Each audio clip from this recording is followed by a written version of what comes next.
let me start. Bismillah Rahman Rahim. Welcome everyone. A very good morning, afternoon, and evening to everyone. Thank you for joining us. I hope everyone is safe and sound. It's indeed my pleasure to welcome you all to this webinar today. Just to introduce myself, my name is Zamir Iqbal, and I'm the Vice President of Finance and CFO of the Islamic Development Bank.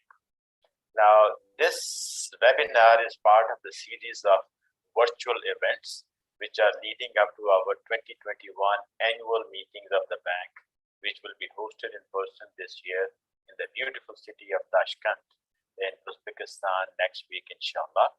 And I look forward to being there in a couple of days. I have heard so much about it. Now, I take this opportunity to, I'm very thankful to ICMA for being our partner and co-organizer. It is an honor for us to partner with them. I'm thankful to Martin for his support. And more so, it is also an honor for us to have with us the Deputy Minister of Finance of Uzbekistan. I welcome His Excellency, Mr. Odilik Bek Izakov. Thank you, Excellency, for gracing us with your presence.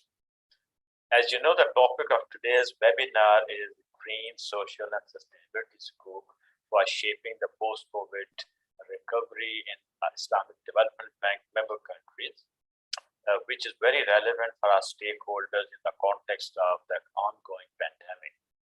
So, just to familiarize everyone with the program, we will begin with a keynote address by the IDB's Vice President, Country Program, His Excellency Dr. Mansoor Mukhtar, followed by the host country address by His Excellency Mr. Odilik Bek Izakov.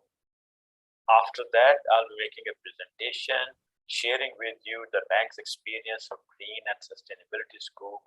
After following that, we'll have an expert panel assembled for you that will share their market insights and their experiences in the fast-growing ESG and sustainability area. So, we have quite an exciting program for you, and I hope it will be very beneficial for all our audience. So with that, without further ado, I now invite His Excellency Dr. Mansoor Mukhtar for delivering the keynote address. He is very suited for this keynote address because he's the one who, his team, generates the program, the projects, which we can ultimately use to issue our green, social, and sustainability scope. So with that, I request Dr. Mansoor to please start his keynote. Thank you so much.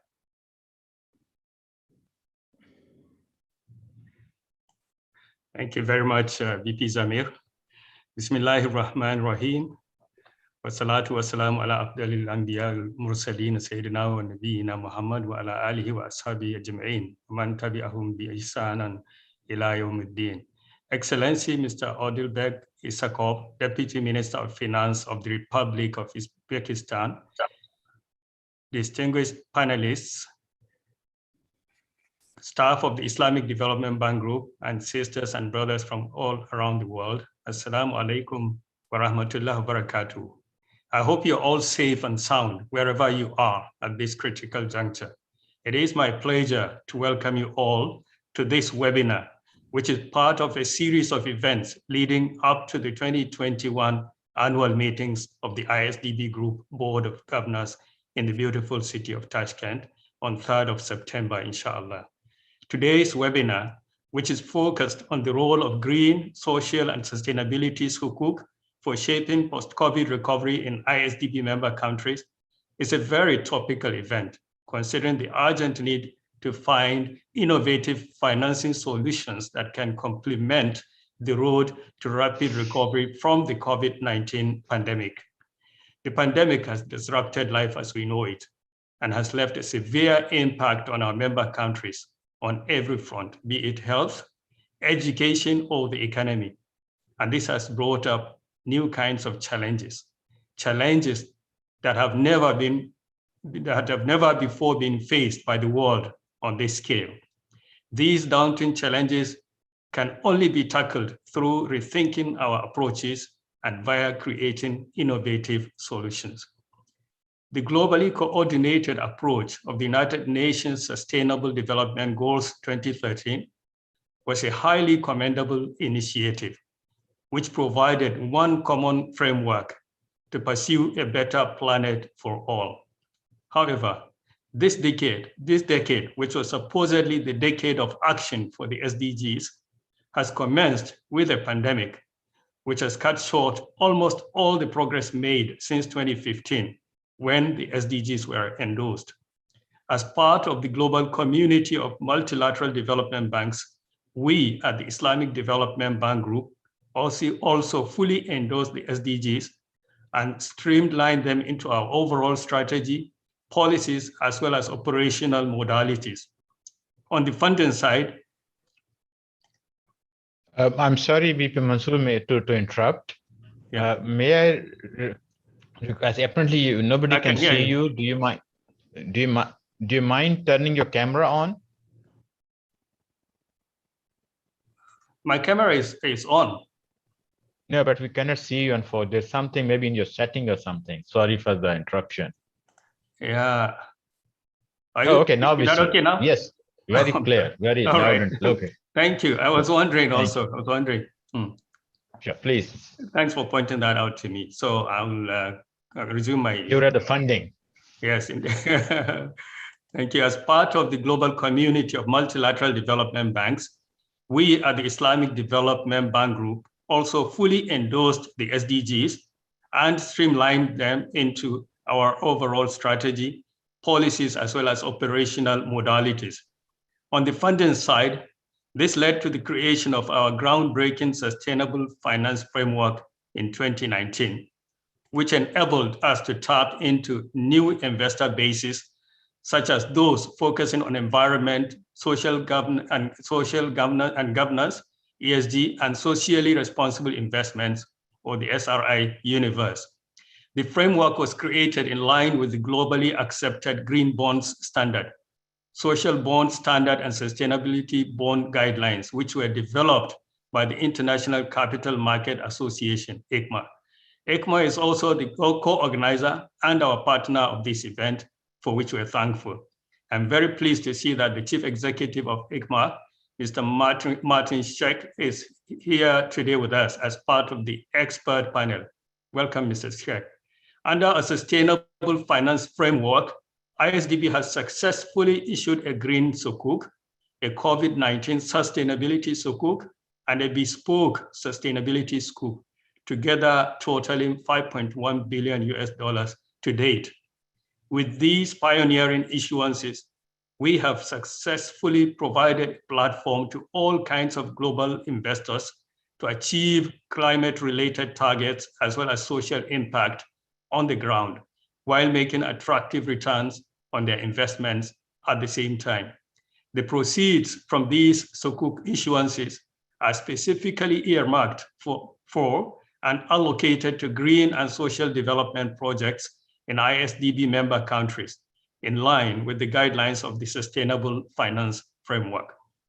This enables our Sukuk investors to clearly identify and assess the impacts that their investments are making. These are the kinds of details and disclosures that are being greatly appreciated by investors. And they also help us to attract new investors to ultimately raise more SDG-focused financing.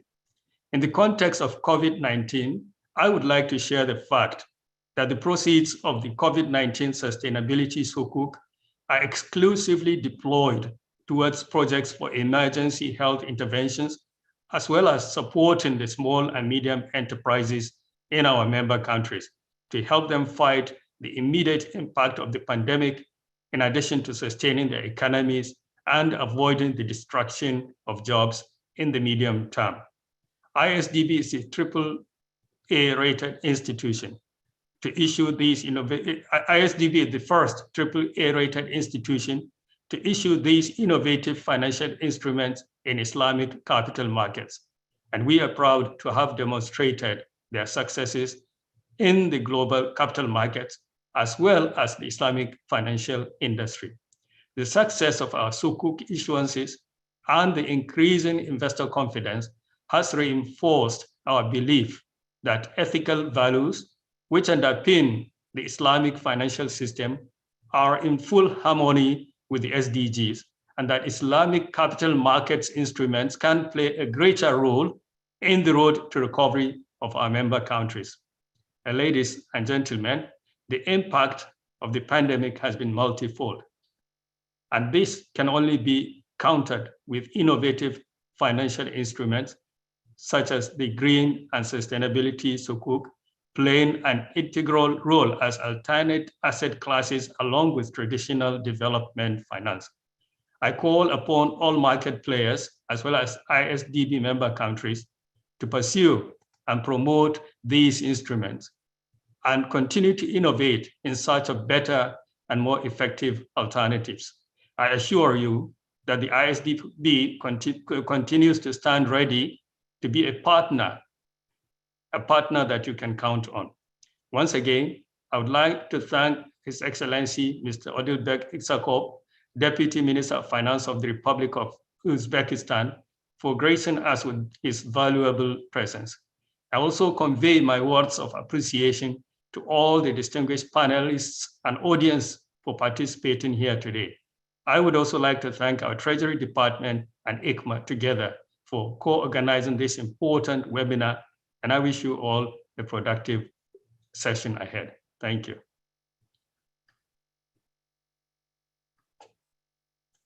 Thank you, VP Mansoor. I think, as you said very rightly, that given the need for a very resilient recovery for post-COVID-19, indeed, the sustainability Sukuk can play a very important role in our member countries. So now I request His Excellency Odilbek Iksakov to share his thoughts from the perspective of the Uzbekistan and the progress they are making in terms of their journey towards green and sustainability bond issuances. Floor is yours, Excellency. Assalamu alaikum, Your Excellencies, Dr. Mansoor Mukhtar and Dr. Zamir Iqbal, colleagues, ladies and gentlemen. First of all, thank you very much for organizing such important webinar and inviting us to be part of this webinar. It would be a great honor to participate and share Uzbekistan's experience and its way forward with the distinguished guests here and exchange thoughts and views. Let me also start thanking Islamic Development Bank and UNDP for already starting to assist us with helping with the technical assistance and grants, helping us to establish a green Sukuk framework. Let me brief you in terms of Uzbekistan's journey so far, what we've done. Ever since His Excellency President Mirziyoyev started his market reforms, Uzbekistan has truly opened up. Not only trade and other barriers have been lifted or lowered, but also Uzbekistan has been increasingly opening up to international finance. For the first time in its history, the Republic got its ratings in 2018, credit ratings, and from 2019 February, we issued our first ever Eurobonds listed in London Stock Exchange. $500 million of 5 years and $500 million of 10 years. Like many emerging markets economies, Uzbekistan is spending majority of its budget for sustainable development goals. In fact, the number ranges from 72 to 75%, depending on the year. Of course, during COVID, it was higher, given we had to spend much more on the healthcare than before. But nevertheless, with predominant expenditure on the SDGs, we thought that we will also start attracting investors' attention to SDG projects within the country.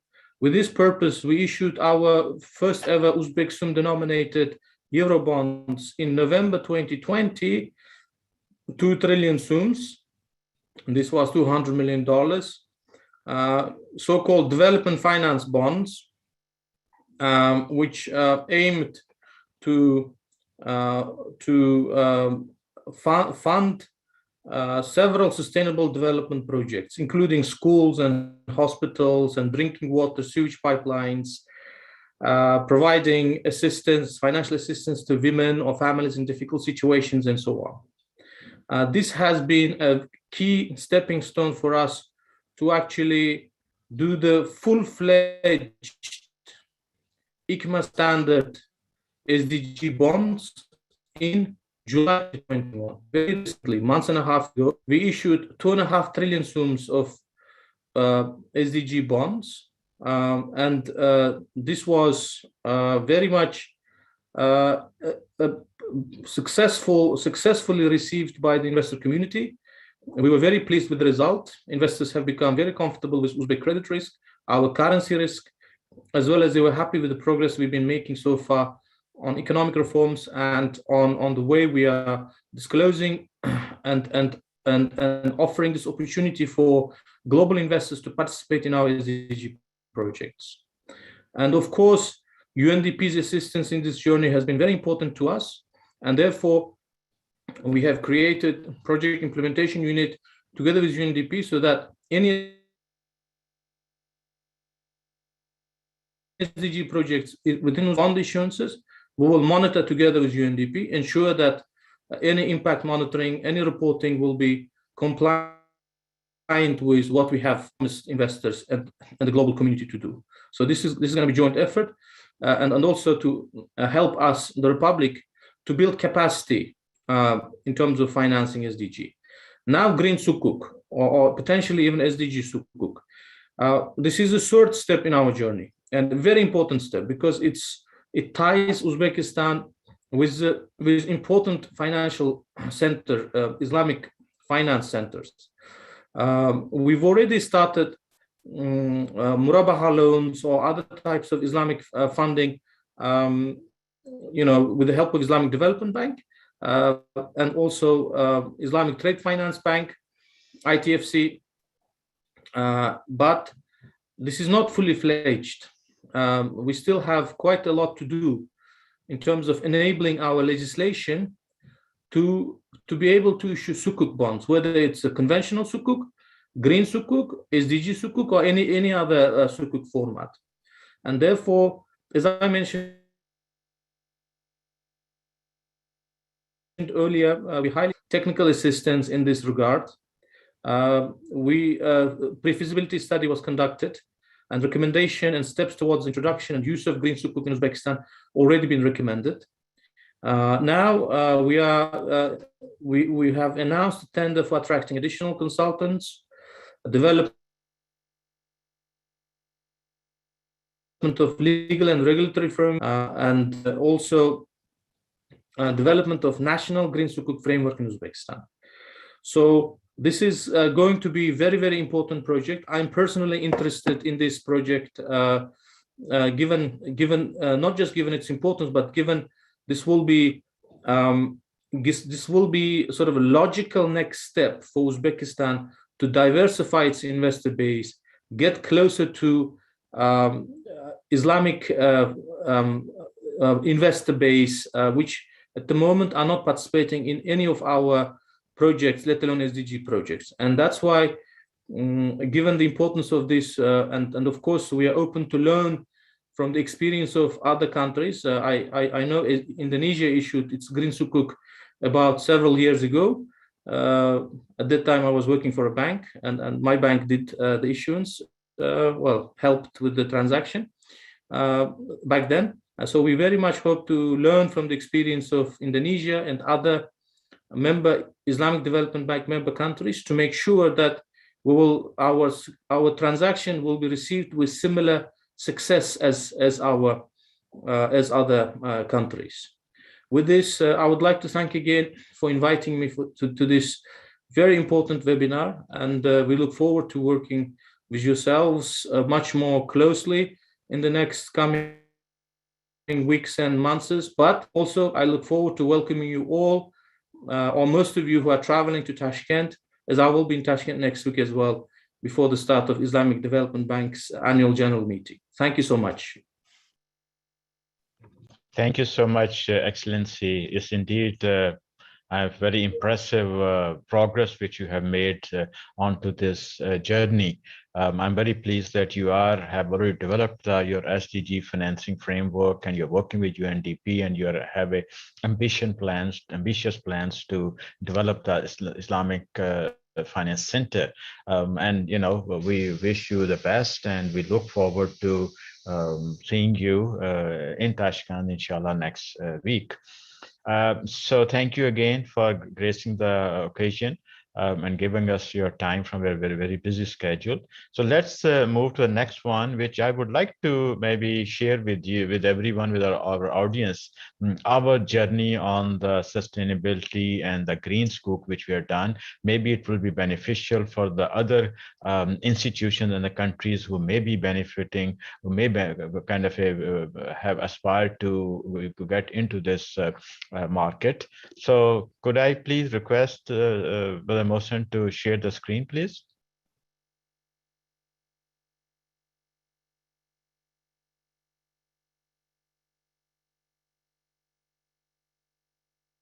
Okay. Can you make it full screen, please?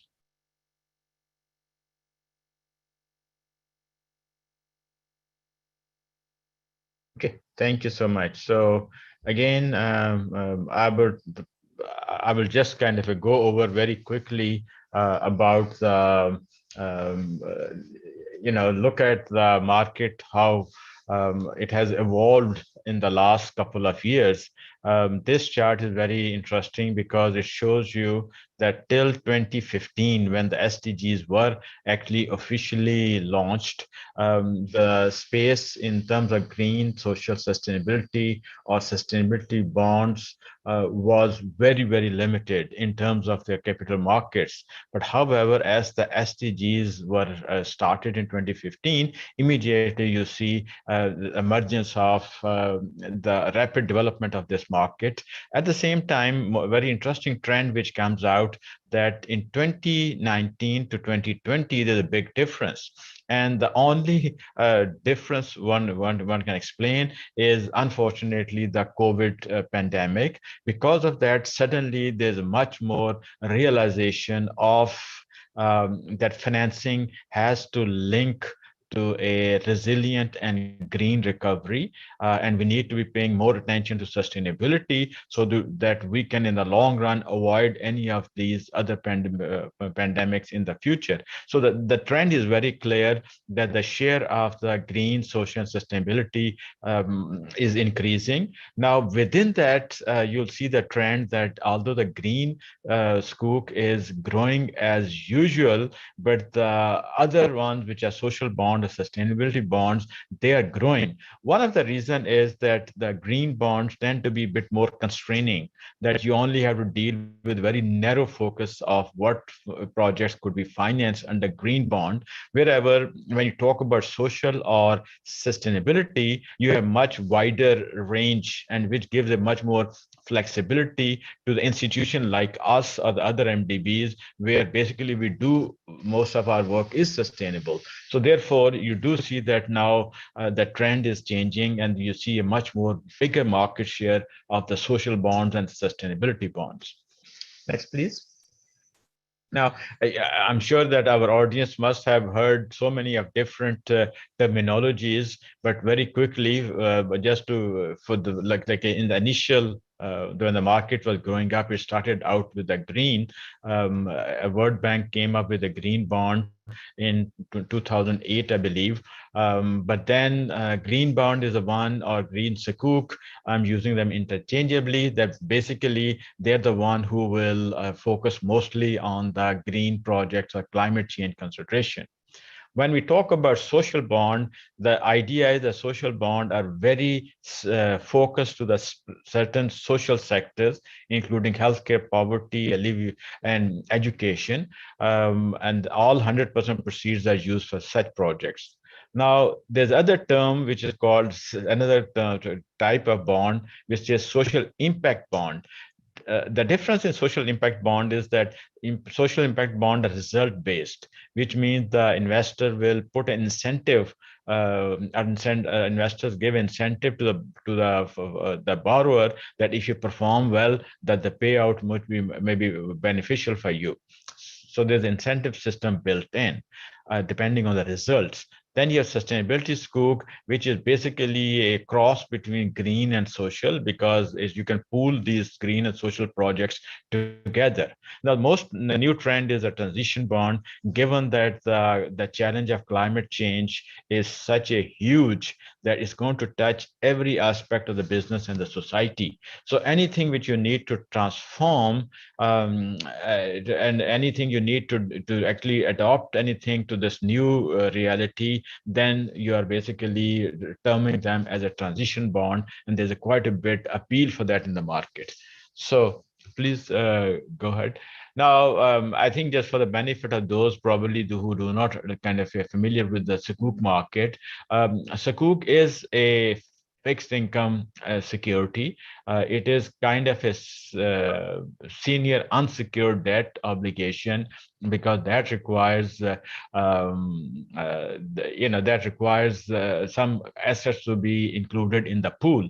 Otherwise, in the economic terms, it means payoff in terms of coupons and all these. They are pretty much the same payoff. Economics are pretty much identical with the bond. Sukuk come with the different flavors. You have traditional, you have a green, you have social and sustainability. So these are all different kind of flavors which they come, and the market is growing for these. Now, very quickly, I know that I think you are all waiting for the panel discussion, which can give you a much more practical experience, shared experience. I'll just quickly go to the IDB, the Islamic Development Bank's own journey towards this particular breed of Sukuk. We, as the IDB, are very much committed to sustainable development goals. We are the signatory of the United Nations as SDG, and we are embedding SDG in all our operations and all our policy matters. It is part of our 10-year strategic framework, and so our commitment to the SDGs is unquestionable. And the way we do this sustainability, that we look at it from either those kind of a project of financing which are qualify for green projects, and that relates with the SDGs 6, 7, 13, 14, and 15, while with other ones are like focusing on the social sector, SDG 3, 4, and 8. Now, then there are some which are cross between, environment, social, and governance. Those are SDGs 10 and 16. But if you look at majority of our Sukuk are between green and social, and we have a commitment to make sure that we have a target that 35% of all our financing by 2025 would be compliant with the COP25. Please. So how did we go our journey? Back in 2019, early 2019, we embarked on a project to develop a sustainable finance framework. And very frankly, it turned out to be a much thorough job than we initially thought, because it's very impressive that how the markets have developed the frameworks for the green bonds, including the standards issued by ICMA. So we had to go and understand these standards and see how we could be compliant. Now, we being a development bank and we being Islamic finance practitioner, we have sustainability and ethical and responsible finance embedded within our work, but we never marketed it in that way. So in that way, it was easy for us. It was only that how do we adopt what we do to the framework which is looked by the investors. So we went through this exercise. Next, please. So we did the sustainable finance framework. We developed that thing. The next part was that we wanted to get an independent second party opinion, which is a very common practice. And we wanted to be getting an opinion from the best of in the market. So we basically requested Cicero, which is Norway-based leading rating agency. We had quite a very close coordination with them. they asked us detailed questions, and we answered their questions, provided them all the information they needed. And I'm very pleased to share with you that based on all the work we have been doing, we secured a medium green shading from that rating, which we believe is a very good rating, given that it is the same rating which is by some of our close peers like IFC, African Development Bank, or KfW. They have received the same shading. So that's very satisfying for us. Now, we also wanted to make sure that in terms of ESG and sustainability, we go, our risk rating is also very minimal. And we did reach out to another independent party, which is Sustainalytics. And after, again, dealing with them quite very closely, we came out as a very low ESG risk and sustainability risk, which again is a very credible thing to have. And these things have basically helped us establish ourselves with having a trust and the confidence of the investors. Go ahead. So since then, we have had done very successful transactions. Our first AAA rated green Sukuk, which was issued in euro back in November, that was a very successful deal. And as I said, because of the strong, very good framework, very good rating, very low ESG risk, investors were very much sold on this idea. And I recall that some investors on our roadshow, we went first time, and they came as a first-time investor. So, and that deal also got a very prestigious Green Bond Pioneer Award back in 2019. Then, unfortunately, we got hit by COVID, but we as a bank embarked on trying to help our member countries, putting a package together, and we issued our first sustainability Sukuk worth 1.5 billion. This was another a successful event, and that was one of at a very low profit rate, because at that time the rates had really crashed, and we were being a AAA. Basically, we had very high demand.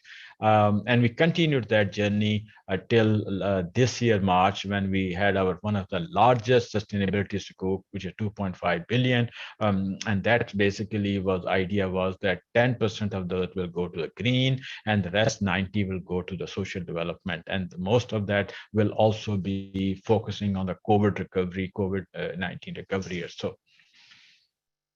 So we had a series of successful transactions. Very quickly, what are the key considerations? I think one of the very key consideration is that we need to have a solid asset pool, which we as a development institution always has a good asset pool, but then it requires quite a bit reporting requirement. So which we had to develop those, and we just finished our first year of analysis of our sustainable finance framework, and the results, development results, and which is available on our web. Being the Islamic institution, we had to make sure that, of course, from Sharia perspective, we are fully compliant with them.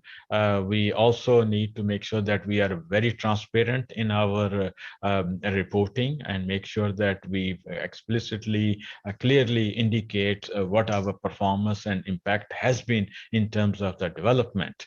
And then, being us now going green, social, and sustainability, we are gradually looking at the investor. As I said, there is a growing pocket of investors who are interested, giving priority in their own strategic asset allocation. They are allocating for the green and ESG or the social causes, which means that if you or anyone is doing their projects do qualify for this, there are investors who are looking for these opportunities. So therefore, I do see a much more kind of a acceptance and appetite for these kind of Sukuk in the market as such.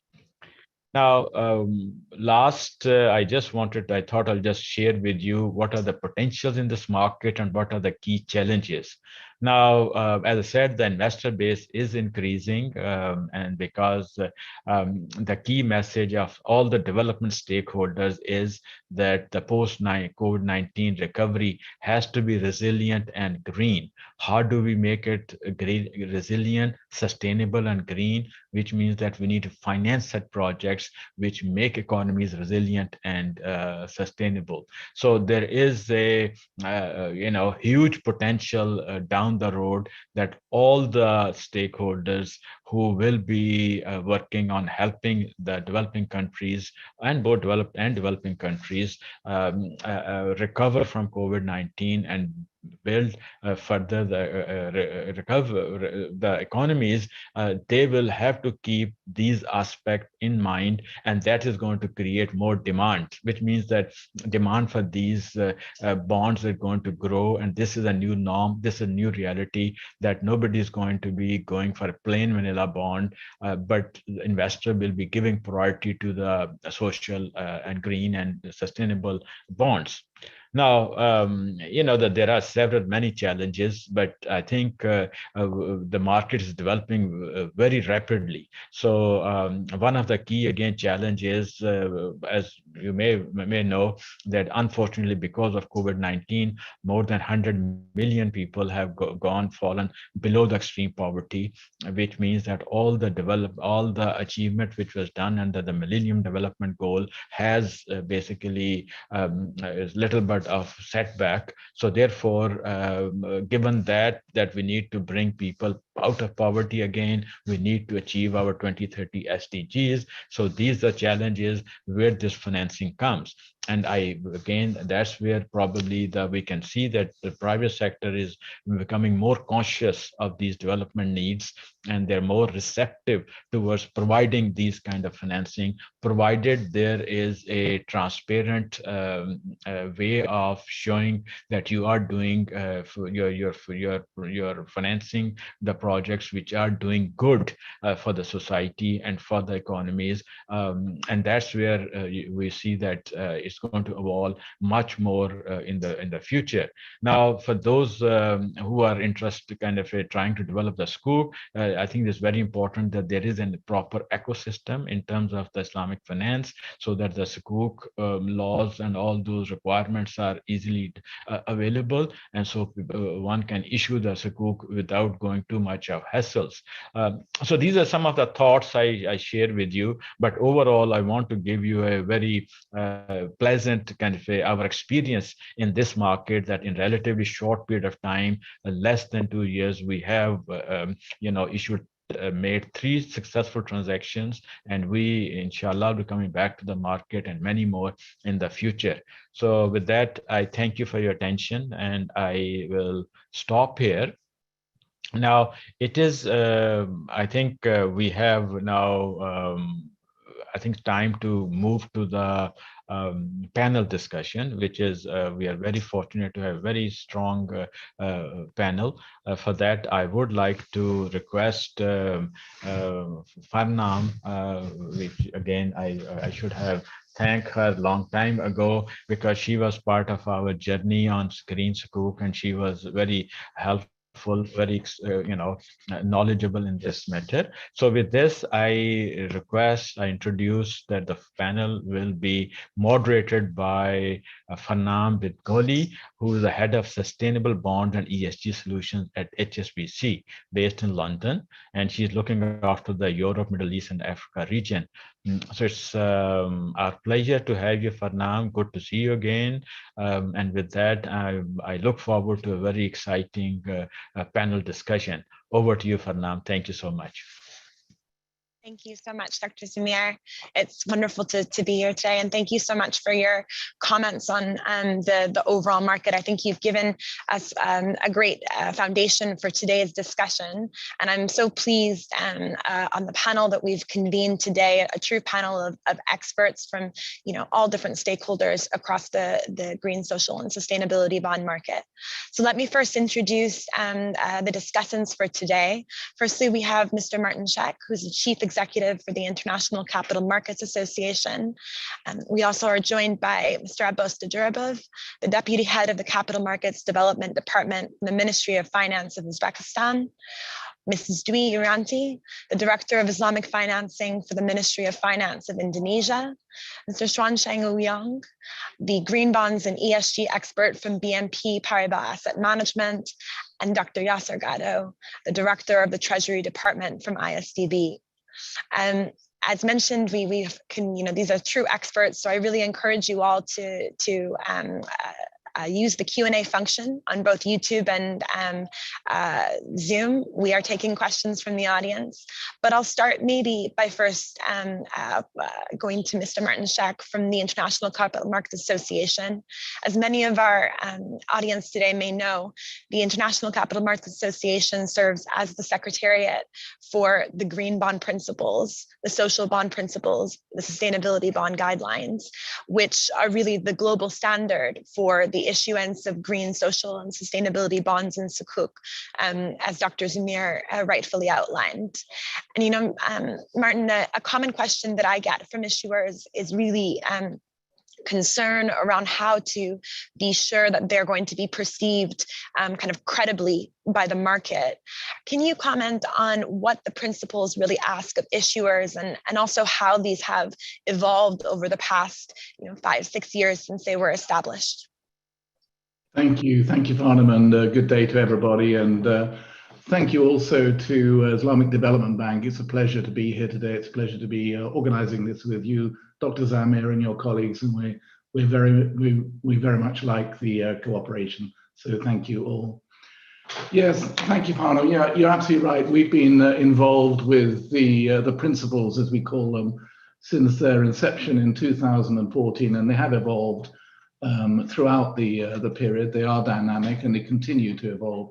So perhaps I'll just start with the original principles, say what underlies those for anybody who's not aware of those, and then talk a little bit about how they have evolved. And perhaps at the end we can move into one of the other big themes, which is transition, and talk about some of the non-use of proceeds principles. Firstly, the principles, the original green bond principles started in 2014, and they are based on use of proceeds, and they have 4 underlying pillars.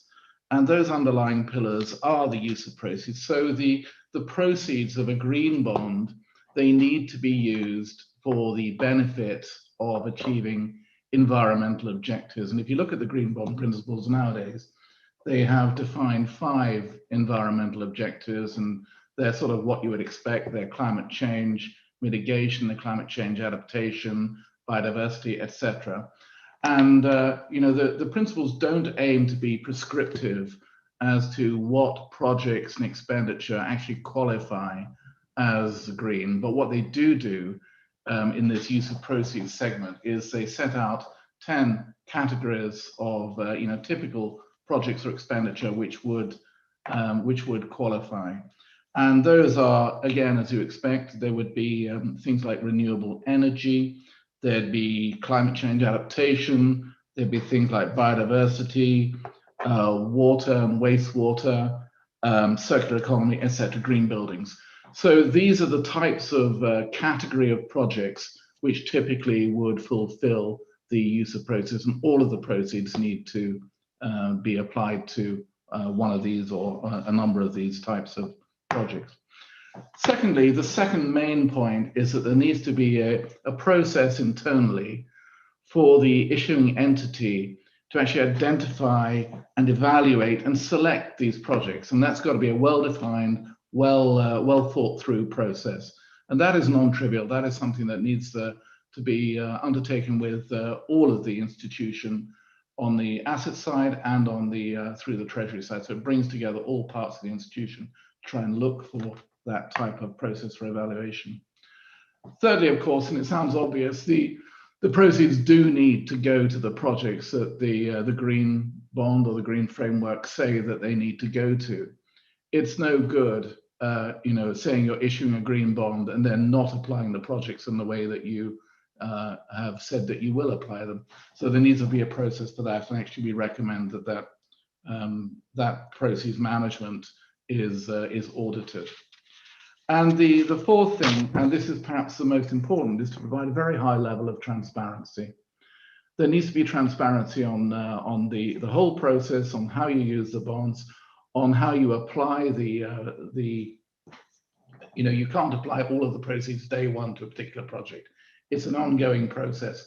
So we recommend that at least annually there is a report as to how those proceeds have been allocated to the project. And we're also looking at recommending impact reporting as well. So the reporting aspects are incredibly important for this. And all of these four pillars are designed to make the market transparent, to make it robust, to make it resilient, and to provide real integrity so we can start directing ever more funds towards environmental objectives. So those are the fundamental underlying pillars for green bonds. And of course they've evolved since then, but they're still current.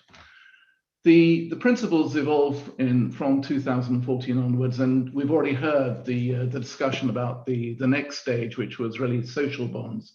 And again, these are use of proceeds tax principles, and the proceeds in social bonds need to be used for target populations to achieve social objectives. And Dr. Zamir already mentioned some of those in his slides. Education is a clear one. Poverty alleviation, unemployment, these types of excellent social and ethical objectives. And the other three, the use of proceeds, the monitoring of the proceeds, the transparency, impact reporting, these types of things are very, very similar to the green bond principles and draw on them.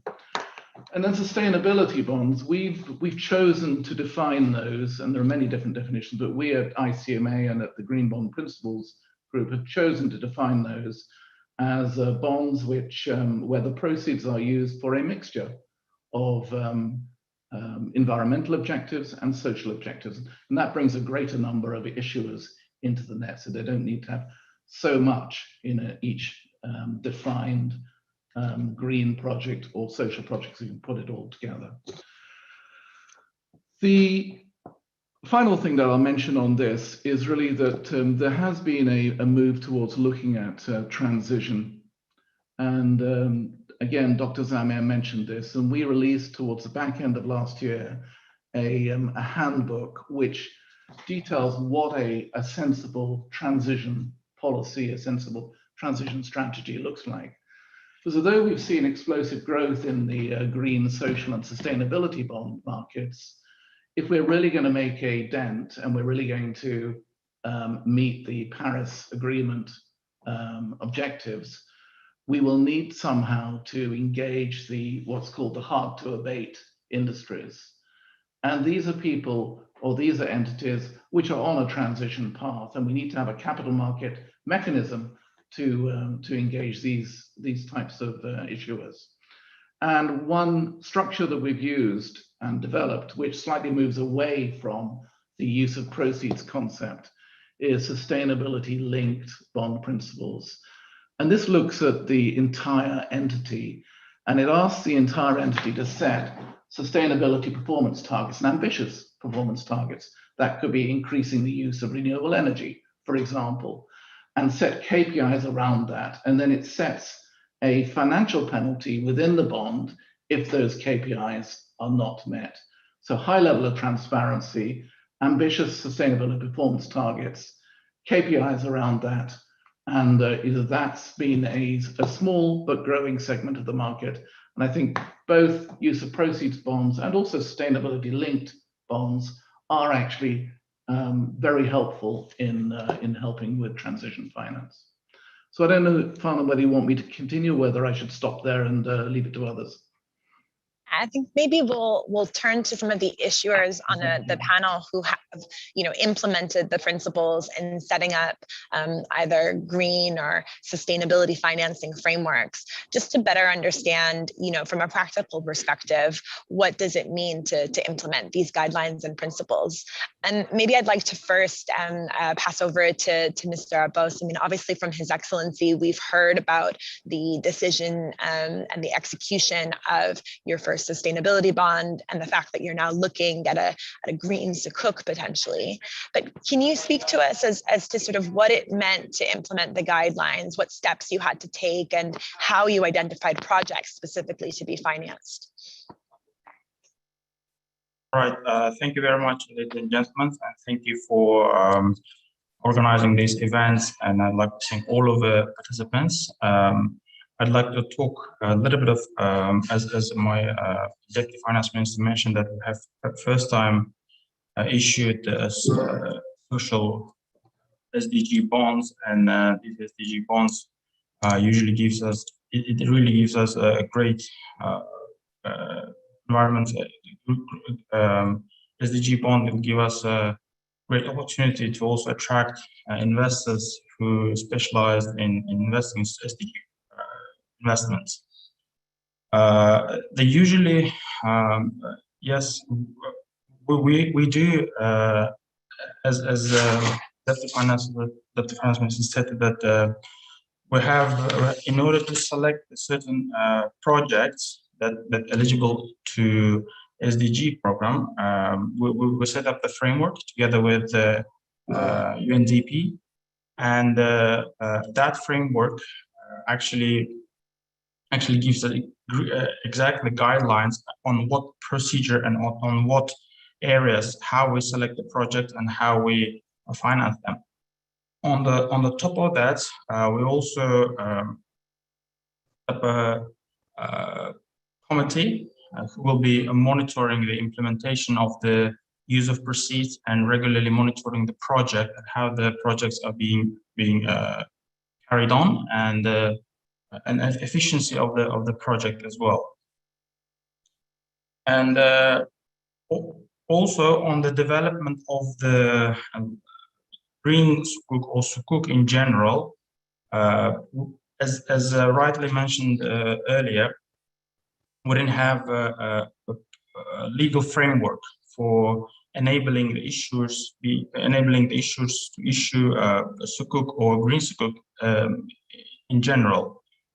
For that reason and other reasons, in order to develop the capital market in the Uzbekistan, we have adopted the presidential decree where we have to do several things in order to develop the market, including the development of the different kind of products, including Sukuks.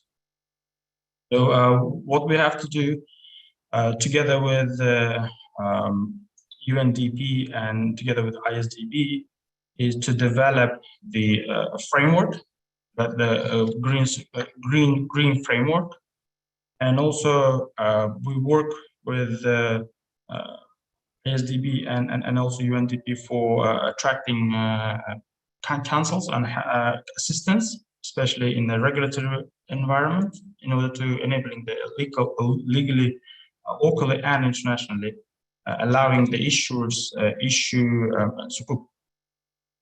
So hopefully by the early or mid of next year, we will be able to have a preliminary draft version of the normative act, which allows issuers to issue a bond, and we will have a green Sukuk framework. Thank you. Fantastic. Thank you, Mr. Abbas. I mean, I guess the other milestone for Uzbekistan next year will, of course, be the first annual reporting on your sustainability bond. For Mrs. Irianti, I mean, His Excellency made reference to the fact that you are, of course, one of the more seasoned issuers in the green finance market, having issued, your first green Sukuk several years ago now, and now having also published 3 reports on the allocation of proceeds.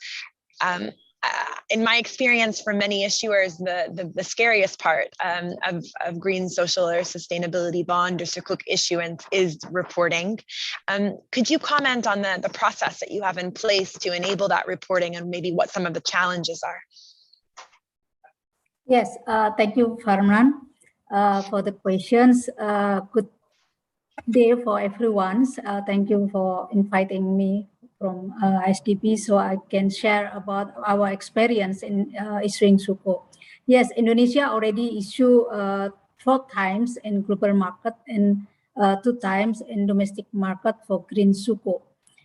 With total in global market, we issue 3.5 billion US dollar, and the first 3 issuance we issue in 5 years tenors, and Alhamdulillah in the current issuance in June 2021 we issue with longer tenor, which is 30 years.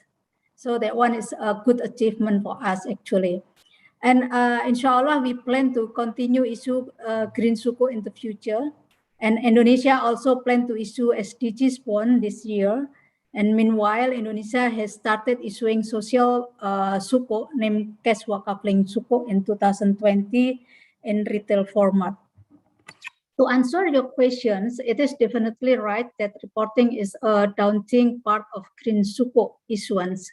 The government of Indonesia prepares and publishes an annual allocation and impact report. You mentioned already 3 times that we have and publish through our website to let the investor to know that green Sukuk proceeds are indeed mobilized to the eligible green project and toward delivering the country's climate response. Providing annual impact report only happen for Sukuk, green Sukuk format, because for the regular Sukuk, we don't have any obligations to provide and publish any report. We just pay for the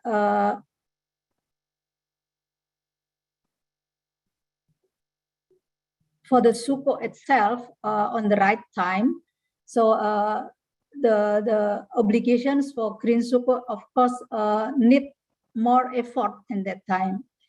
So providing annual impact report only happen, and we identified many challenges on providing report. First, about coordination within many line ministries.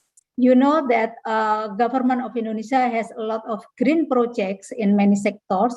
For example, from new renewable sectors, we have solar power plant in the Selayar Islands, Sulawesi, and construction of navigation facilities sourced from solar power.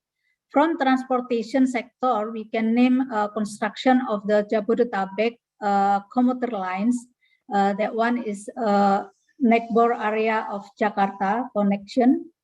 And from climate change and resiliency sector, we can name construction of flood control facilities, flood canals, and river maintenance. Since Ministry of Finance as issuer does not manage any of these green projects, and the fact that all utilized green projects are managed by some line ministries, so to collect all data and to measure the impact of each project in contributing for lowering carbon emissions, we have to work closely with them.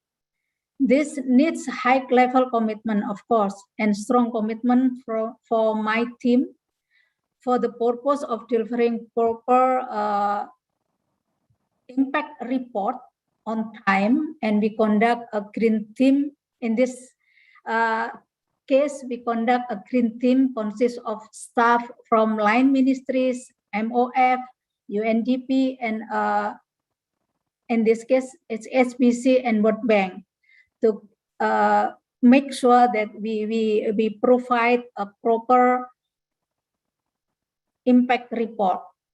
And then to make sure that the impact report meet with the international standard that mentions from ICMA.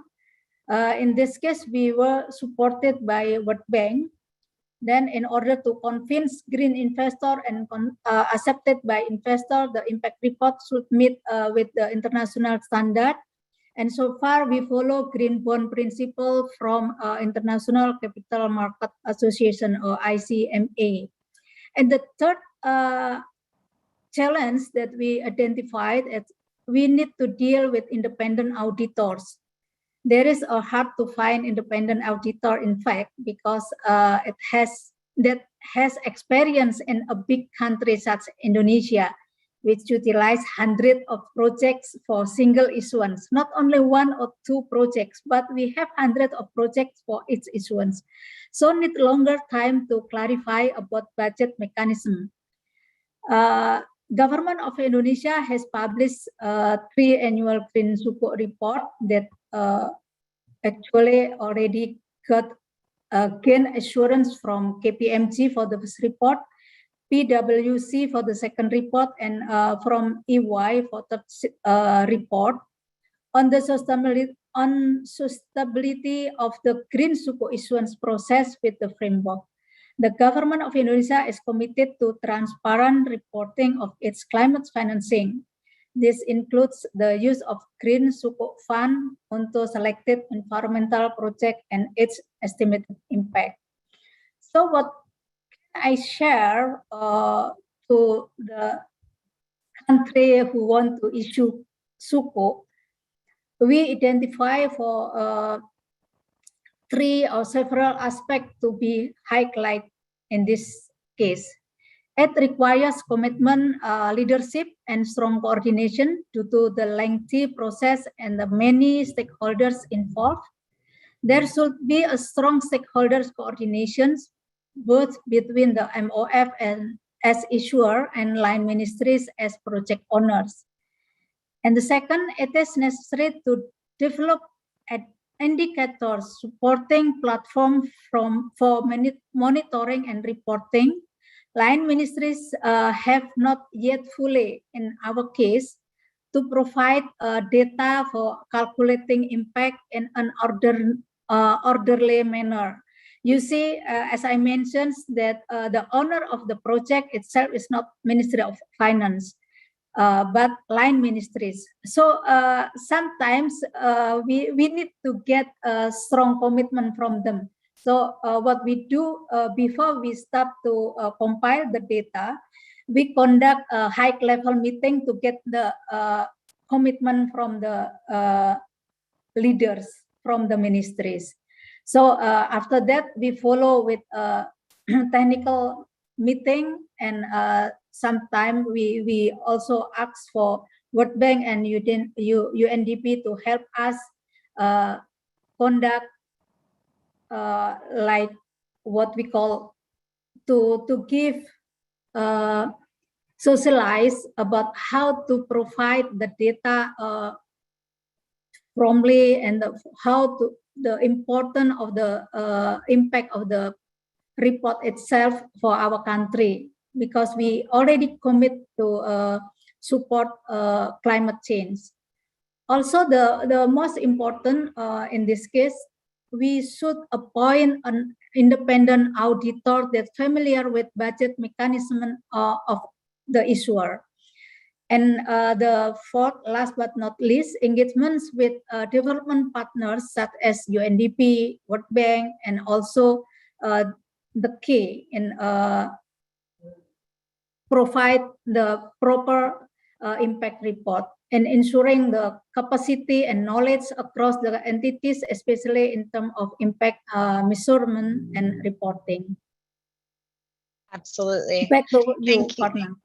Perfect. Thank you so much, Mrs. Dwe. I mean, that was a really holistic summary of, I think, the process of reporting and some of the challenges.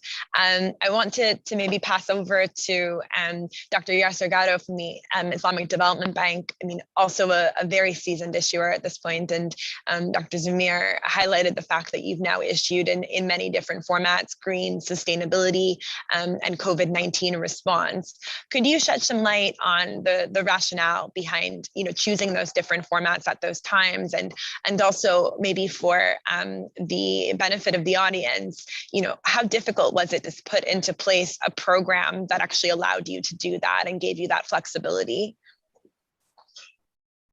Thank you very much, Fainam. I would say the rationale was stemmed from both sides of our business. On the operations side, we were mainstreaming the SDGs and actively incorporating them into our policies and project design. Also, we were in increasingly considering ESG safeguards. On the funding side, we will always look into enhance our uptake of the Sukuk and expand our investor base, and also promote the knowledge of Sukuk as a capital market instrument. So this, I would say, ultimately led into a demand and supply case where SDG-based projects required financing, and climate-focused asset managers were emerging to hunt such opportunities. This way, we were able to cater to the specific needs and demands of investors who wanted their funds to be allocated to green or social projects as per their investment appetite. On the difficulty part of the question, I would say that having an organizational policy and vision for achieving the SDGs is extremely important and gives us a great head start. Immediately after the SDGs were announced by the United Nations, our senior management created a climate change division, which was specifically mandated to mainstream climate finance in all our project operations. This led to, again, the creation of a climate change policy, a climate action, and a climate target, and other relevant guidelines, which really made our work easy when it came to be developing our sustainable finance framework, which was demonstrated by Dr. Zamir Iqbal in his presentation. These policies, guidelines, and systems were actually largely in place when we set out to create our sustainable finance framework, and the work of our climate change division colleagues was actually instrumental in our discussions with rating agencies. Essentially, having everything in place was critical in securing strong ESG ratings for IICD, and it was actually, this is what gave us the flexibility to issue green, sustainability, and COVID-19 related or focused Sukuk issuances. Shortly, I would say that clear direction and vision of the management and committed resources towards this work will make it easy to move ahead. And with respect to the COVID-19, specific COVID-19 issuance or Sukuk issuance last year, we raised $1.5 billion exclusively for COVID-19 related projects in our member countries. With the flexibility of our sustainable finance framework, we were able to align the use of proceeds of this particular Sukuk issuance with the most urgent SDGs, that were SDG 3, Think Good and Health Well-being, and SDG 8, decent work and economic growth, to help our member countries with their health emergencies, as well as minimizing job losses and avoiding any sort of potential economic collapse due to the pandemic. The COVID-19 Sukuk was based on our COVID-19 response package or response program, the Strategic Preparedness and Response Program, now worth more than $4 billion and counting, which was created in April 2020 to address the emergency financing needs of our member countries, who were actually all reeling from the impact of the pandemic. The program is based on the 3R package, which we presented, the response, restore, and restart, that cater to the immediate, medium, and long-term financing needs of the member countries and help them in their post-COVID-19 response to recovery. All projects under this program are actually COVID-related, and the COVID-19 Sukuk proceeds are exclusively allocated for such projects, and actually that's what makes it unique. Thank you. Thank you, Dr. Yasser. I mean, I think it's, it's interesting to hear about the COVID-19 Sukuk in particular. I mean, over the course of the past year, we've seen about $50 billion in COVID-19 response bonds issued since the beginning of the pandemic. Martin, it would be great to hear from you on kind of how the social bond principles were leveraged in the wake of the pandemic. Dr. Yasser has pointed out that, under the flexibility of their framework, they were able to issue under a framework that didn't originally envisage that.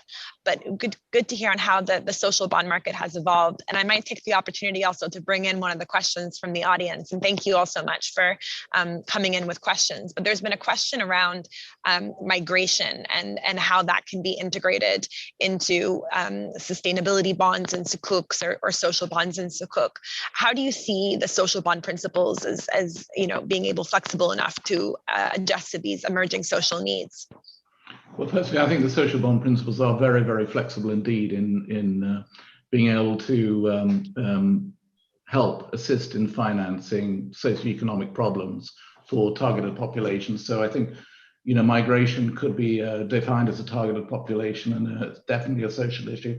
So I would have thought, that we haven't seen it yet, that the social bonds would be absolutely amenable to being used for financing of, migration movement or whatever's needed to, ease that particular social issue. We saw at the beginning of last year, actually, that the many countries were in the midst of implementing their furlough systems, their unemployment support, wanted to ramp up their healthcare spending. We thought at the time that the social bond market would be an absolutely ideal mechanism to help finance this particular wave of refinancing that's needed. And that's indeed what we saw. 2020 was just an explosive year of growth for social bonds. In 2019, there was about $18 billion worth of social bonds, very, very little. In 2020, it was up at $135 billion US, so 8 times. And we've seen that the growth continues. And if you look at some of the the milestones, I don't know whether people noticed, but the EU, for example, implemented something called its SURE program, and that's all about unemployment support in the EU. And that's 100 billion euros, and that is an entire social bond program. So I think the social bond market has really come of age in 2020, and this terrible pandemic has actually been the catalyst for people really to focus on that. We were worried, of course, that the green bond market would take a back seat, but actually it was a slight hiatus. But actually towards the summer last year, issuance really started to pick up, and this year it's absolutely rocketing again. And I think it's all about rebuilding economies in a more sustainable, more just way. So I think this combination of social and green into the sustainable bond markets is really moving forward very quickly, and they're very flexible instruments in order to fund that movement. Thank you, Martin. I absolutely agree. I think that's actually a good point to bring in, and Mr. Sheng from BNP Asset Management. We've heard a lot from the kind of issuer perspective on issuing and reporting, and I would love to get your kind of feedback as an investor on everything you've heard so far. BNP is, of course, one of the largest buyers of green, social, and sustainability bonds in Sukuk, and you're a very active participant in market development. What do you see as some of the strengths of the market, and how would you like to see the market improve? Thanks very much, Farnham, and thanks to the Islamic Development Bank for giving me an opportunity to share some of my my views. So just a quick word on BNP Paribas Asset Management. We are a responsible investor, fully ESG integrated. We apply different policies, global compact policies, coal policy, tobacco, etc. And actually we have a dedicated Sukuk investment team, and today we manage around just over $1 billion US equivalent of Sukuks assets under management within BNP Paribas Asset Management. So I think from our perspective, it's a very natural fit for Sukuks to actually adopt the sustainable format. It actually provides a channel for Islamic investors to associate the capital to actually promote positive outcomes for society and for environment. So it's a natural fit from our perspective.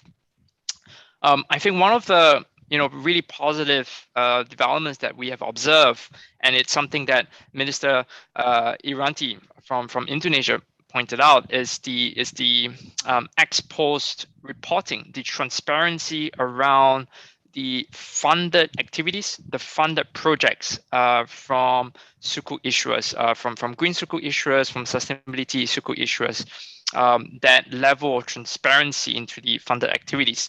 Now, if you actually go and read the green Sukuk impact reports, which I have, because we have followed the Indonesian green Sukuk ever since 2018, and we have actually engaged with the Ministry of Finance of Indonesia around the green Sukuks. And if you go and look at their reports, they actually list every single project that has benefited from the green Sukuk program.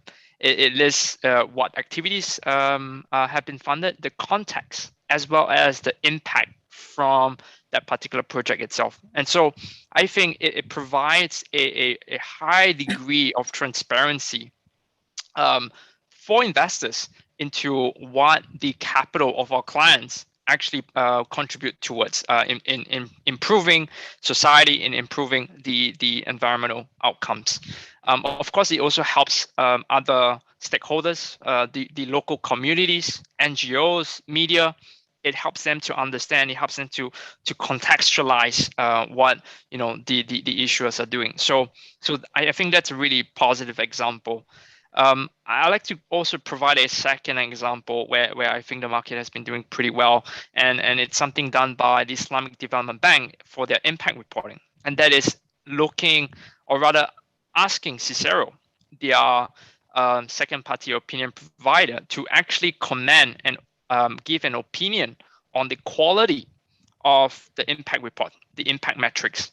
And I think having someone else provide an opinion on the quality gives us investors and also other stakeholders extra confidence in the quality and the credibility of impact report. And of course, that helps us to communicate that level of impact to our clients. We can tell our clients that X amount of capital that they provided us has been associated to that amount of impact, and actually someone else has come in and said that that's credible as well. So it really helps us in communicating back to the end investor.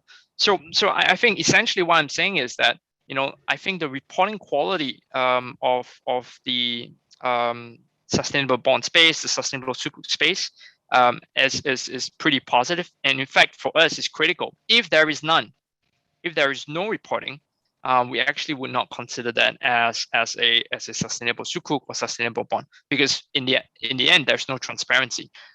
So on that, I'd like to just comment on the question around COVID-19 response bonds and how social bonds have come into the picture. And I think from our perspective, COVID-19 response bond makes the most sense. Like, we need to fund activities, we need to fund projects to prevent further inequality, and so that makes sense. But of course, as investors, like I say, we prefer the transparency and the structure, and hence we actually would like to see COVID-19 response bonds to be structured as social bonds, so that as I say, we get the transparency and we get that structure as a common denominator. So with that, I think that's my comments around the positive developments of the market, as well as where we can go from here. That's really, really helpful. I think also great to hear about the positive impact of Indonesia's reporting.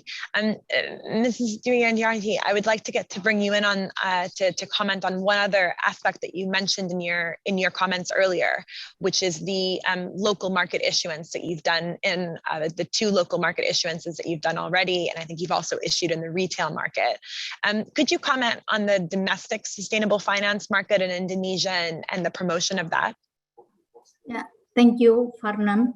Yes, actually, we already issue retail Sukuk in the domestic market since 2009, but we have for the green retail Sukuk we issue in 2019 and 2020, and hopefully in the end of this year we plan to issue another one.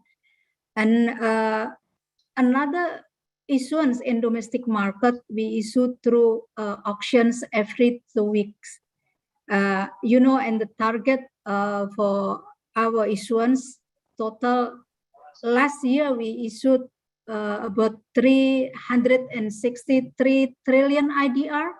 And then for this year, we will increase due to fund needed for the COVID-19. So even though we haven't issued name COVID-19 Sukuk, but we issue for general financing that including for the COVID-19 funding.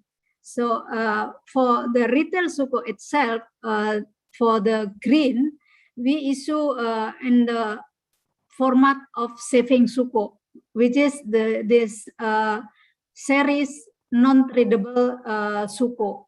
Why we issue green Sukuk in the retail format. Actually, from our experience, follow the many series of seminar at that time by OECD, and I got ideas that we need to grab the retail investor or individual or society to increase their awareness of our environment. So we ask them not only to get profit in investing in the Sukuk, but we ask them to get impact investing, especially the part of our responsibility for our environment. And for now, we already have more than 500,000 individual investors. So by issuing green retail Sukuk, it means that we can save, or we can ask for we can encourage people to save their mindset for green lifestyle. And in this case, because we issue through online platform, this is a very great impact because we can grab millennial investor more than 50%. That one is very good, of course, because we can educate the millennial investor, increase their awareness of their responsibility for the environment, while they start to save from saving oriented to investment oriented. And also we introduce for social retail Sukuk, we call it cash wakaf link Sukuk, which is actually the investor as a wakif, they will get the profit or the return from their investing because they put it in wakaf format, but that one is temporary wakaf. And then for the coupon will go to the we call it Nazir, and Nazir will send the coupon to Mawquf Alai. So actually we can support for poverty people, and also to support for people that really got impact on COVID-19. And for green Sukuk, we already have in Indonesia one company, private company, that already issue a green bond. That one is because they have already a benchmark from government green Sukuk issuance. Great to see that demonstration. We are coming up at 2:30, so I want to be mindful of time and start to wrap up. Thank you all for all the questions also that have come through the chat, and we've answered some of them directly on the chat, particularly where there was some points around links that we wanted to provide to audience members. I think a pretty consistent theme on the questions has been around, the support provided for new issuers in the market. And so just to wrap up, I might do a very quick rapid fire round from our panelists. One more point to leverage off of their expertise. What would be your key piece of advice for new issuers in the market? And I'll start with Martin Scheck from the ICMA.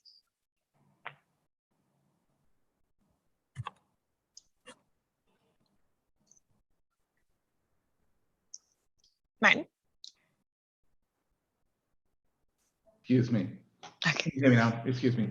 I think there are three pieces of advice I would give. One, speak to your peers who've done it and find out what their experiences have been.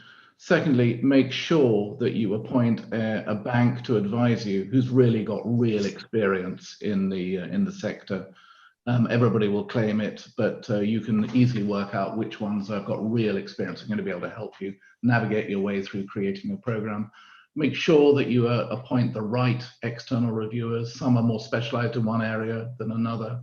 And don't underestimate, I think it was Dwee's point, on making sure you get all the stakeholders together. This is not just handled out of the Treasury, and the ongoing reporting requirements, you need to have buy-in from all stakeholders. I'll stop there. Thanks, Martin. Sheng, I'll pass over to you next. Key piece of advice for new issuers. So from an investor point of view, I can give one advice, and that is there needs to be a strong coherence between what the sustainable sukuk or bond is signaling to the market and the overall strategy of the issuer. You need to establish your near-term, your long-term plan, your business plan or ambition, how you want to achieve it, and then choose a appropriate funding pool, whether is it a green or social or sustainability sukuk or bond, to help you achieve that. And that will be coherence for us. Thank you, Sheng. I'll pass over now to Mr. Abbas from Uzbekistan. A key piece of advice for new issuers from you.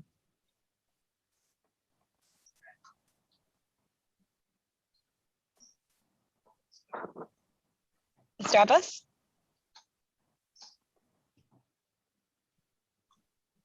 Okay, maybe some sorry. connection. Give me. Can you repeat one more time question? Absolutely. We're just wrapping up with a key piece of advice for new issuers in the market, where they should start, what they should be most concerned about. I would say that we do need to kind of establish proper guidelines. You know, for the new issuers. Obviously, we have when we issued the first Eurobond, it was kind of we didn't have any guidelines. It was a new country, no legislation, and some of the kind of and the legislations are not kind of supporting the transaction because it never happened before. I would believe it would be great to start kind of building a case in terms of other countries' experience, and then building a legal environment, and based on that, then issuers can just popping to the market like a mushroom of the rain. So I would say thank you. And I would like to thank all participants, and I would like to thank all of the organizers, especially ICMA team and also ISDB, and also for you and organizing such an event in an effective way. Thank you. Absolutely. I'll pass over now to Dr. Yasser Gatto from the ISDB to wrap up with one piece of advice for new issuers. Thank you very much. Again, my advice from an issuer perspective will be for internally to develop the relevant policies, guidelines, and the relevant program to issue such type of debt instruments. Then define the external stakeholders, I mean the JLMs, the banks, and also define the target markets and investors. And finally, make sure that such investors are actually aware of Sukuk as an instrument or as a debt instrument. So some promotions may be needed at this stage. Thank you. Absolutely agreed. And finally, Mrs. V. Urianti from Indonesia, any key piece of advice for new issuers? Okay, based on our long journey experience, there are some important pointers across the process to be concerned. First is a strong commitment, leadership, and coordinations, of course. And the second, finding the right partners. Due to the we have to provide the structure. Finding the right partners paramount. In our case, we receive an assistance from UNDP in budget taking process, advice from HSBC for our green structuring advisor in developing the green framework, and lastly, appointed Cicero as reviewer for our green framework. And then the third one, benchmarking against peers. The need to develop green bond and green sukuk framework that meet guidelines by benchmarking to the sovereign green bond framework issued by other countries. In our case, we benchmark to Poland, France, and Fiji.